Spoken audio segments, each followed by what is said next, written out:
दोपहर की कड़ी धूप पड़ रही थी और शहर से दूर एक पथरीली पहाड़ी पर एक बूढ़ा इंसान लहूलुहान पड़ा हुआ था।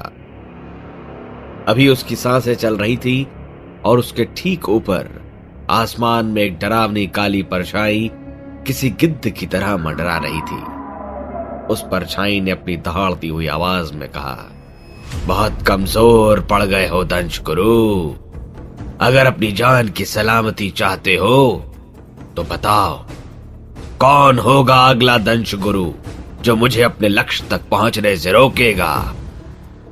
इस सवाल पे उस बूढ़े इंसान ने कोई जवाब नहीं दिया, तो उस परछाई ने आक्रोश में उस पर वार करना शुरू कर दिया।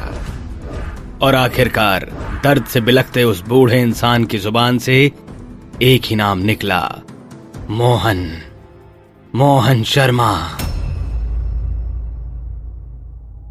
दूसरी तरफ शहर के गंगावती अनाथ आश्रम में म्युनिसिपल कॉरपोरेशन से कुछ लोग आश्रम के मालिक को कुछ समझाने की कोशिश कर रहे थे। एक ऑफिसर ने कहा, पिछले 5 सालों से हम आपको कह रहे हैं गिरजा जी कि इस आश्रम को खाली कर दीजिए। ये बिल्डिंग जर्जर हालत में है, यहाँ कभी भी कोई भयानक हादसा हो सकता है। हमारी तरफ से आपको ये आखिरी वार्निंग है। 2 दिन के भीतर ही इस अनाथ आश्रम को खाली कर दीजिए ताकि इसे तोड़कर नई बिल्डिंग बनाई जा सके। 67 साल के गिरजा प्रसाद ने हाथ जोड़कर कहा, हुजूर जरा रहम कीजिए। आखिर मैं इन बच्चों को लेकर कहां जाऊंगा? मैं जानता हूं कि आप इस आश्रम को ठीक करवाने के लिए खाली नहीं करा रहे हैं, बल्कि इस जमीन को एक पूंजीपति को बेचने वाले हैं ताकि इस जमीन पर 5 स्टार होटल बनाया जा सके। यह सुनकर वो ऑफिसर अपने साथ आए दूसरे आदमी की शक्ल देखने लगा और फिर बोला, जब सारी बात मालूम ही है गिरजा जी, तो क्यों जिद करते हो? आज नहीं तो कल वो लोग इसे खाली करा ही लेंगे।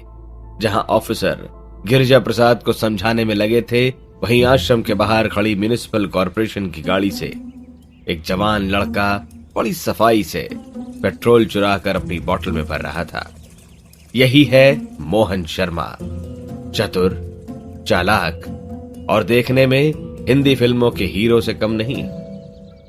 ऑफिसर्स को आश्रम से निकलता देख मोहन ने पेट्रोल की बोतल को अपने बैग में रखा और फुल कॉन्फिडेंस के साथ उनके सामने आते हुए कहा, कैसे हो चौहान चाचा?